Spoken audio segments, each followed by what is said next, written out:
그래서 서점 찾았는데 거기서도 지금 각자 얘기하는 방식이 다르니까.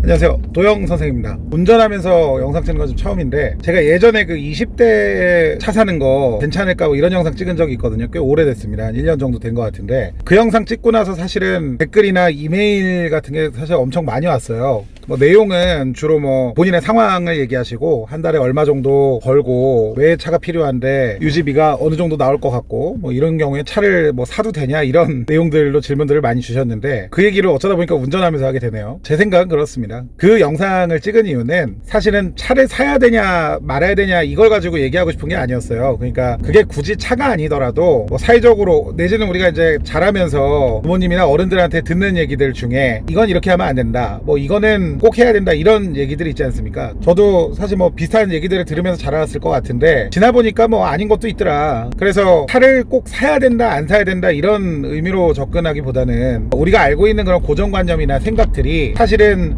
용도나 목적에 맞게 쓰임새가 있다라고 한다면 가끔씩은 그런 틀에서 좀 벗어나는 것도 괜찮다라는 정도의 의미였어요. 근데 이제 제 경험 안에서 얘기를 하다 보니까 20대에 뭐 차 사면은 뭐 X 될까 이런 얘기로 영상을 좀 찍었었는데, 그때 영상 참 지금 보면은 굉장히 좀 많이 오글거리고 한데요. 저 국도영이라는 사람의 역사 한 페이지니까 그냥 겸허히 받아들이고 있습니다. 그래서 그 부분에 대해서 말씀드리면, 이거는 뭐 제 개인적인 견해니까 그냥 참고 정도로만 여겨주시면 좋을 것 같습니다. 저 같은 경우는 이제 21살쯤에 샀습니다. 그때 왜 샀냐면 그 40만원짜리 세피아였다고 그 영상에서 말씀드렸던 것 같은데, 사실 뭐 별로 필요 없었어요. 그때 제 20살 때 제가 핸드폰 판매 일을 했었나 아르바이트 하고 있었던 것 같은데, 그냥 그때 마음은요, 성인은 됐고 민증은 풀렸고 좀 이렇게 어른들 하는 거 해보고 싶은데 뭘 좀 하면은 그런 기분을 낼 수 있을까, 약간 이런 거였어요, 이 판단의 기준이. 근데 이제 핑계를 댄 거죠. 일할 때는 이게 필요하고, 차를 갖고 다닐 경우에 어떤 장점들이 있대 이제 부모님한테 설득할 때 그렇게 얘기를 했던 것이고, 지금 와서 돌이켜보면 사실 뭐 필요했겠습니까? 지금도 차를 요즘에 이제 운동하느라고 잘 갖고 다니진 않지만, 지금도 사실 지하철 타고 버스 타고 다녀도 별 문제는 없어요. 오히려 미팅 같은 거 갈 때 보면요, 대중교통이 훨씬 낫더라고요. 뭐 생각도 좀 하고, 귀에 이어폰 꽂고 있으면 유튜브에서 또 좋은 말씀들을 또 들을 수 있는 것들도 있고. 그래서 사실은 저 개인적으로는 자동차는 좀 사치품이라고 생각을 하는데, 이제 요런 기본적인 생각을 바탕으로 차를 사야 되는 이유가 또 있는 상황들이 있죠. 예컨대 제가 그 영상에서 말씀드렸던 것은, 일단 차를 갖고 다녔을 경우에는 시간을 좀 줄일 수 있다라는 거, 그리고 뭐 차라는 공간은 나 혼자 쓰는 공간이기 때문에 하고 싶은 것을 하면서 뭔가 이동도 가능한 거죠. 아니면 뭐 중요한 뭐 연락을 한다라든지 뭐 이런 일들이 굉장히 뭐 생산적으로 접근이 되는 그런 일들이 있죠. 특히 뭐 사업을 하는 사람이라면 이런 시간들이 좀 필요해요. 그러니까 특히 뭐 이렇게 중요한 뭐 얘기를 다른 쪽 회사 사업장 대표님하고 나누는데 옆에 막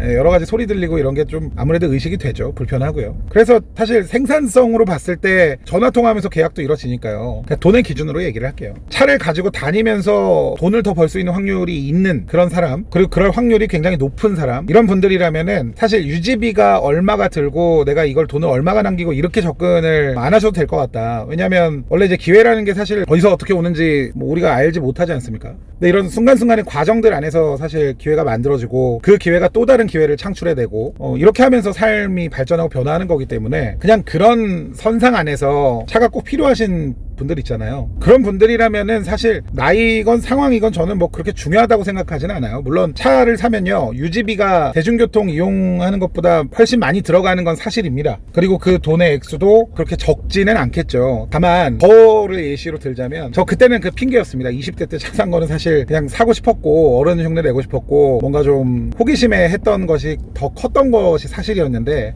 지금에 와서 돌아보니까 그런 것들이 의미가 없지는 않았던 거예요. 그러니까 차를 사니까 당연히 아까우니까 운전을 더 하겠죠. 운전을 하다 보니까 아무래도 뭐 나이를 먹어서까지 좀 뭐 차를 가지고 다니는 게 좀 익숙했고요. 그러니까 지금 저희 직원 중에도 운전면허를 한 8번 정도 떨어진 친구가 있어요. 매번 도로주행에서 떨어진다고 하는데, 이 친구 같은 경우도 지금 나이를 좀 먹어서 면허를 따려고 하다 보니까, 예를 들어서 뭐 저하고 중요한 어떤 미팅 자리라든지 본인 일 보려고 이동을 할 때도 불편하니까 그냥 차 가져가라 이렇게 하면서 차 키를 줘도 지금 운전을 못하는 상황이다 보니까 어떻게 되냐면 제가 이제 그 친구에게 이동이 필요한 중요한 일을 좀 안 시키게 되는. 근데 그게 어떻게 연결이 되냐면 뭐 그 친구한테 미안한 얘기지만 저는 이제 리더 입장에서 좀 정당하게 보상을 해야 된다라고 생각을 하는 사람인데, 그러면은 같은 시간에 같은 일을 하더라도 성과가 당연히 중요하고요. 그리고 뭐 같은 몸값을 가진 사람이라도 조금 더 높은 레벨의 일을 수행할 수 있는 사람에게 더 정이 가고, 뭐 정이라기보다는 조금 더 뭐 신뢰감이 가는 건 사실이죠. 그러면은 뭐 하다못해 직장에서 승진한다라든지 저하고의 관계도 뭐 있을 것이고 뭐 여러 가지가 사실 고려가 되지 않겠습니까? 그래서 저는 이제 지나고 나서 이거 뭐 저지른 사람 입장에서 죽지 않고 살아있잖아요. 지금도 운전 잘하고 다니고. 지나온 사람 입장에서 봤을 때 그냥 그때 그런 경험들이 운전을 좀 익숙하게 만들고, 또 어떻게 보면은 또 그게 다르니까 술 마시고 이런 거는 확실히 줄어들긴 했으니까 운전하면서 그런 의미를 찾는다면은 그냥 그것 자체도 좀 의미가 있고, 조금 넓게 본다면 나중에 무슨 일이 일어날지 모르는 거죠. 기회가 어디서 오는지 모르니까. 근데 그런 것들을 창출하는 데 있어서 이런 운전이라든지 이런 환경적인 영향들이 작용한다라고 가정을 한다면 그게 꼭 뭐 돈으로만 얘기해야 되는 것이냐. 20대 때는 운전 뭐 차 사면 안 돼, 30대 때는 차를 사도 중형만 사야 돼, 이런 기준은 사실 없다라는 거죠. 근데 이거 누가 만든지도 모르는 이 기준에 맞춰서 살아가는 것에 대한 스스로의 경종을 좀 울려보시면 어떨까라는 그런 의미였고요. 자, 그래서 결론은 뭐냐, 뭐 앞으로도 뭐 메일 보내시거나 댓글 달아주시면 제가 뭐 답변을 드리긴 하겠지만은, 그런 인생에서의 결정은요 본인이 스스로 하시는 게 맞아요. 그러니까 제 견해대로 말씀을 드리는 것도 괜찮은 방법일 수 있겠으나, 그건 사실 사람이 사는 환경이나 뭐 하는 일이라든지 진행되는 뭐 여러 가지 것들이 다르잖아요, 사람마다. 근데 제가 사실 댓글 남겨주신 내용만 보고서는 내가 생각했을 때 최적화된 어떠한 답변을 드리는 게 사실 불가능하죠. 우리가 자기발서 같은 거 보더라도 다 다르지 않습니까? 제가 예전에 그 24살 5살 땐가 그때 이제 어머니 쓰러지시고 병원비 없어서 한참 힘들 때 거의 일 그만두고 한 달 동안 서점에 계속 있었던 적이 있었어요. 그러니까 돈을 벌어야 어머니 병원비를 또 마련하니까 거기서 이제 한 달 동안 아무 일도 안 하고 자기발서를 쭉 읽었는데, 말씀하시는 분마다 성공하는 방법이 달라서 그때 되게 힘들었거든요. 그러니까 어떤 부분이 힘드냐면 마음의 준비도 돼 있고 뭔가 딱 방법만 알면 막 가겠는데 그걸 모르니까, 그래서 서점 찾았는데 거기서도 지금 각자 얘기하는 방식이 다르니까 아, 이게 어떻게 된 걸까라고 생각을 했는데, 심지어 베스트셀러끼리도 그런 방법론이 좀 다르죠.